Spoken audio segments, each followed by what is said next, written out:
Oke guys, sebelum melanjutkan, jangan lupa like dan komen. Dan yang baru bergabung, jangan lupa subscribe dan aktifkan loncengnya.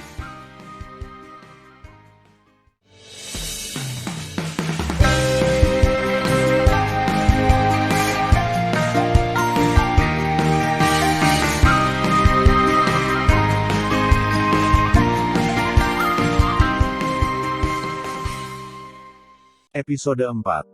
Melanjutkan cerita sebelumnya, Tan Yun dengan hormat berkata, "Dengarkan dengan jelas." "Bagus." Kaisar Shizu mengangguk dan menatap Tan Yun yang sedang berlutut. Dan Kaisar berkata, "Xiao Zhang mendengarkan segel itu." Tan Yun tertegun. Semua orang memandang Kaisar Shizu. Semua orang dapat mendengar dari nada Kaisar Shizu bahwa ini adalah pengecualian untuk mengkanonisasi Xiao Zhang. "Penjahatnya ada di sini," Tan Yun berkata dengan hormat. Kaisar Shizu memandangi para dewa, dan suara keras dengan jelas ditransmisikan ke telinga semua orang. Kaisar ini mengumumkan bahwa Xiao Zhang dikanonisasi sebagai dewa perang, peringkat pertama, dan istana kekaisaran memberinya tempat tinggal. Semua orang tercengang mendengar pidato itu. Tanpa diduga, Kaisar Agung mengkanonisasi Xiao Zhang sebagai dewa perang, posisi ini setinggi 4 marsekal. Dari para dewa, kita bisa melihat betapa Kaisar Shizu menyukai Tan Yun. "Terima kasih, Kaisar Agung." Tan Yun bersujud dan berteriak. Faktanya, untuk Tan Yun, dia sama sekali tidak peduli dengan ketenaran dan kekayaan ini.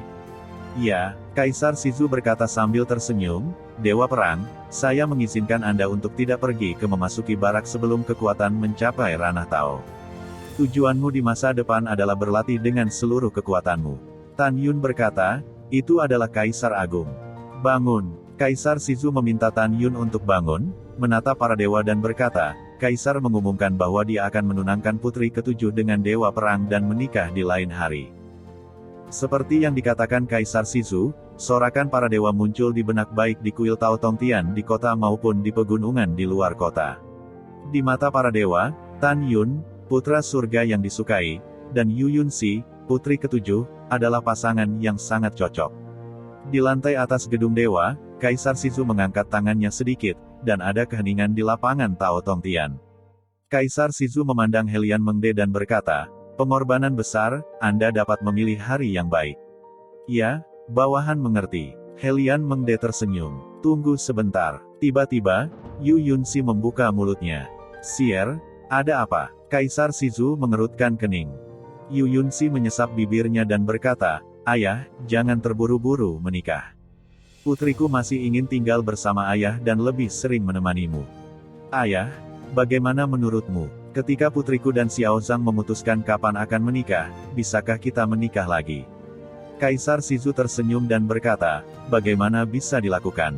Pernikahan secara alami diputuskan oleh ayah." "Tapi ayah, kamu tidak boleh terlalu cemas," kata Yu Yunxi. Kaisar Shizu berpikir dan berkata, "Baiklah, ketika Xiao Zhang dipromosikan, kamu akan menikah lagi." Putri menurut. Yu Yunxi tersenyum dan sangat bergerak. Segera, dia tiba-tiba memikirkan sesuatu.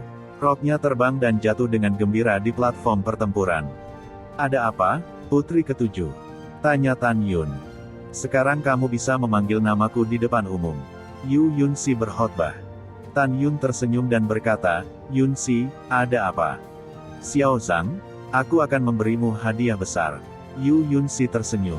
"Dalam proses perjodohanmu, pengorbanan besar membuka permainan judi. Aku bertaruh 300 miliar pada batu leluhur terbaik agar kamu berhasil memanjat menara terlebih dahulu." "Ah, benarkah?" Tan Yun tiba-tiba sadar, "Yunxi, berapa kali peluangnya?" Yu Yunxi tersenyum seperti bunga dan menjulurkan 4 jari giok kian-kian. "4 kali." Tan Yun berkata sambil tersenyum, "4 kali, 120 miliar batu leluhur terbaik. Hebat, tidak 4 kali." Yu Yunxi berkata sambil tersenyum. "Apa? Bukan 4 kali." Tan Yun menatap dan tiba-tiba sadar, apakah 40 kali? Pantas saja Tan Yun tidak bersemangat. Anda harus tahu bahwa dia kekurangan batu leluhur terbaik sekarang. Selama ada cukup batu leluhur terbaik, dia bisa berlatih dalam susunan ruang waktu bintang di kuil Tianmen untuk waktu yang lama. "Ini bukan." Gigi Yu Yunxi terbuka dengan lembut, dan wajahnya menunjukkan warna nakal. Ah, Tan Yun sangat bersemangat. Bukan 40 kali. Jangan bilang 400 kali. Ya, kamu benar, ini 400 kali. Yu Yunsi berkata dengan gembira. Apa, 400 kali? Itu 120 triliun. Tan Yun sangat bersemangat. Yunsi, apakah kamu benar? Tentu saja itu benar.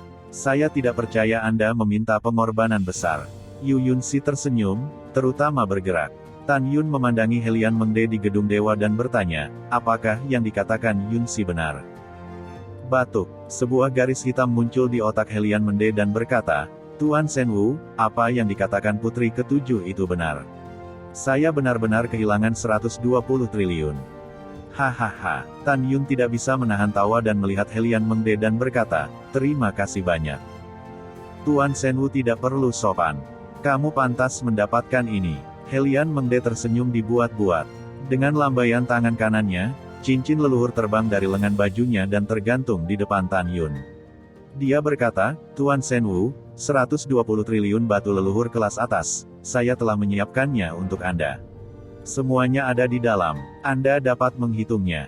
Tidak perlu menghitung, aku percaya padamu. Saat ini, mata para dewa yang memandang Tan Yun berubah, karena Tan Yun naik ke langit selangkah demi selangkah.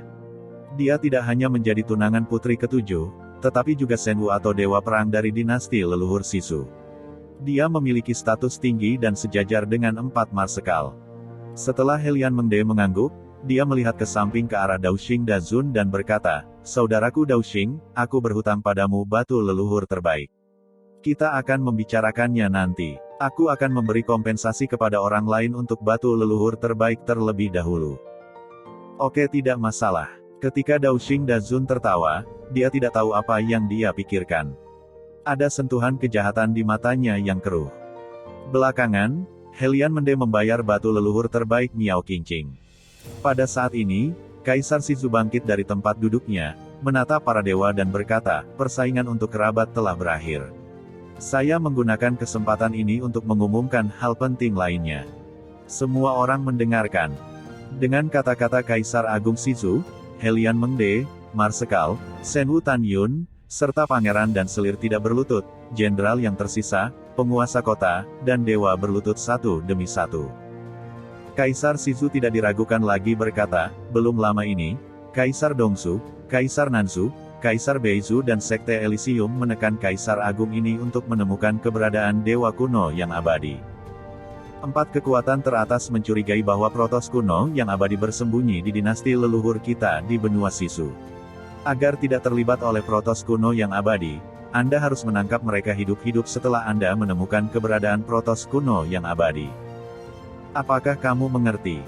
Para dewa berbicara dengan satu suara, dan suara itu mengguncang langit, mengerti. Tan Yun memeluk tinjunya dan membungkuk. Ada dingin tak berujung di mata bintangnya.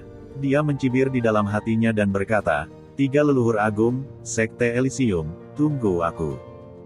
Cepat atau lambat, aku akan mencabutmu dan membiarkanmu membayar harga yang mahal untuk kesalahanmu. Kaisar Sizu mengangguk dan berkata, kecuali Senwu, putri ketujuh, pengorbanan besar dan penghormatan besar Daoxing, semuanya bisa mundur. Beberapa saat kemudian, tidak ada orang lain di bidang Tao Tongtian kecuali 5 Kaisar Sisu. Sier, Xiao Zhang, naik dan duduklah, kata Kaisar Sisu, menatap 2 orang di platform Tongtian.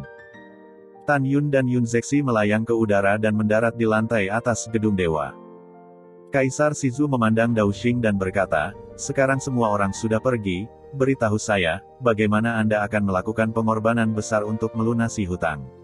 Daoxing berkata, beritahu Kaisar Agung bahwa bawahannya mempertaruhkan 396 triliun yuan batu leluhur terbaik. Menurut peluang 400 kali, persembahan besar akan memberi kompensasi kepada bawahannya sebesar 1,476 triliun ribu batu leluhur terbaik. Yah, kamu benar, ulang Kaisar Sisu. Di sisi lain, Helian Mengde mengerutkan kening, dan dahinya dipenuhi keringat dingin yang lembut. Begitu banyak batu leluhur, bahkan jika Anda bunuh diri, Anda tidak bisa membayar. Jadi apa yang akan kamu lakukan? Tanya Kaisar Sisu. Daoxing berpura-pura malu dan berkata, tolong biarkan bawahan memikirkannya. Oke, Luangkan waktumu. Setelah Kaisar Shizu berkata, melihat Helian Mengde, yang terlihat jelek, dia berkata, jangan khawatir. Di hadapan Kaisar ini, Daoxing Dazun tidak akan terlalu sulit untukmu. Kaisar Agung meninggalkanmu di sini demi kebaikanmu sendiri. Dia menyelesaikan masalah ini di tempat, untuk menghindari masalah di masa depan. Setelah mendengar ini, Helian Mengde berterima kasih. Terima kasih, Kaisar. Sesaat kemudian, kerutan Daoxing Dazun berangsur-angsur meregang, menatap Helian Mengde dan berkata, baiklah, selama kamu memberiku sesuatu, batu leluhur terbaik yang kamu berutang akan dihapuskan. Jangan, Tan Yun buru-buru berkata, kamu tidak kekurangan batu leluhur. Generasi muda tidak memilikinya, biarkan dia memberinya 500 triliun yuan batu leluhur terbaik. Mendengar pidato tersebut, Daoxing Dazun mengubah mulutnya dan berkata, tambahkan lagi 500 triliun batu leluhur terbaik. Oh, Helian Mengde cukup bersemangat. Kakak Daoxing, apakah itu benar? Tentu saja, nada Daoxing setuju. Oke, saudara Daoxing sangat menyegarkan, kata Helian Mengde. Kakak Daoxing, tolong katakan apa yang kamu inginkan. Jika aku memilikinya, aku akan memberikannya kepadamu. Jika tidak, aku akan berusaha sebaik mungkin untuk menemukannya untukmu. Daoxing Dazun tersenyum, kamu tidak perlu mencarinya, kamu punya. Saya mempunyai. Helian Mengde tercengang dan berkata, kakak Daoxing, apa yang kamu inginkan? Daoxing berkata, dikatakan bahwa leluhur dari saudara Helian Mengde meninggalkan pedang kelas menengah dan tertinggi dengan 5 elemen dan 7 atribut angin dan guntur. Terus terang, aku suka mengoleksi alat-alat terkenal. Berikan saja padaku. Mendengar ucapan itu, Helian Mengde menjadi pucat, mengangkat alisnya dan tampak malu.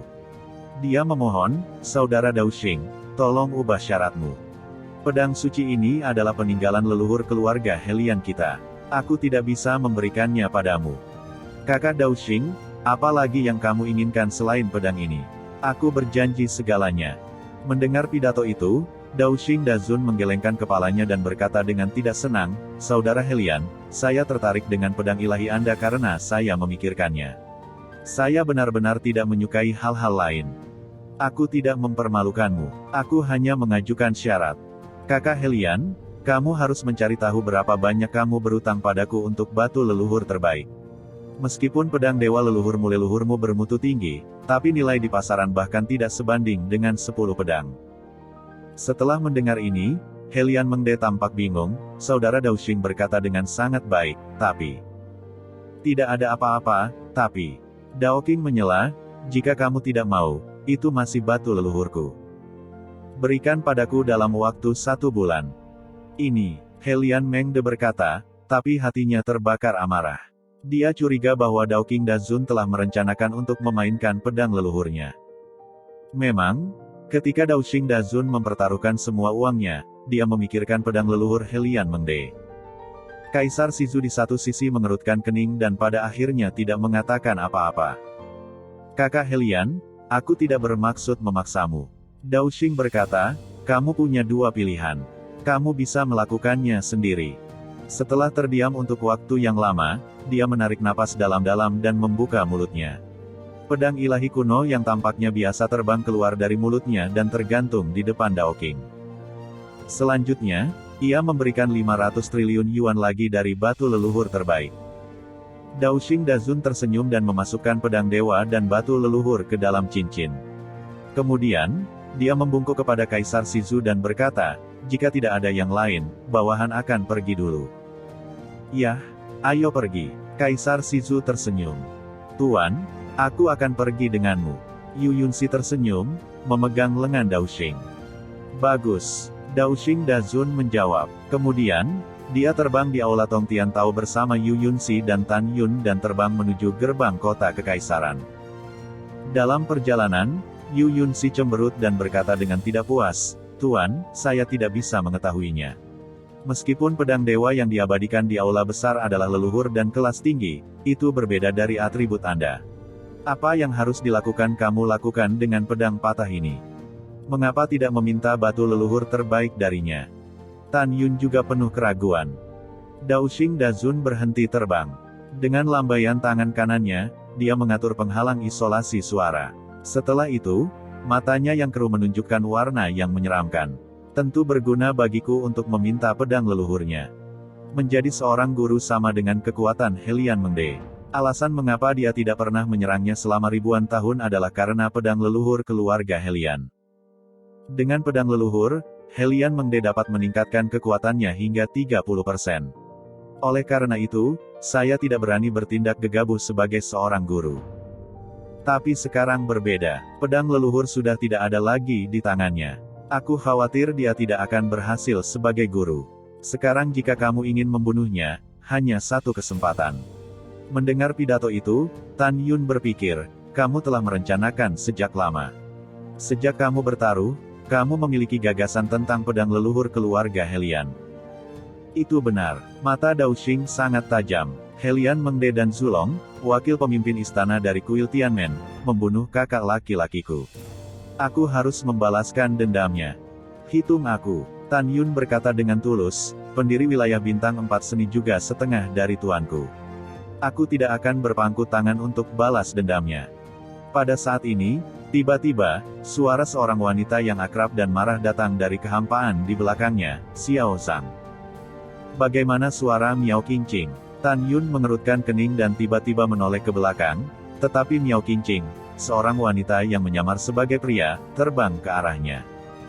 Kamu selalu membiarkannya masuk. Dia adalah teman generasi muda. Tan Yun berkata kepada Dao Xing Dazun. Oke, Dao Xing Dazun melambai, dan celah muncul di penghalang isolasi suara. Suara mendesing. Setelah Miao Qingqing terbang ke penghalang, dia menghilangkan keterampilan mengubah penampilan dan memulihkan penampilannya yang cantik. Miao Qingqing membungkuk dalam-dalam dan berkata, generasi muda, Miao Qingqing telah melihat pendahulumu. Yah, jangan sopan. Dao King Dazun tersenyum dan berkata, bicaralah denganmu, Pak Tua. Aku akan keluar dan menjaga angin untukmu. Segera, Dao Xing Dazun terbang keluar dari perbatasan. Kakak perempuan Miao, mengapa kamu ada di sini? Tan Yun tersenyum. Kenapa aku tidak bisa datang? Miao Qingqing menatap Tan Yun dan sepertinya menyemburkan api ke matanya. Tan Yun, kamu benar-benar bukan apa-apa.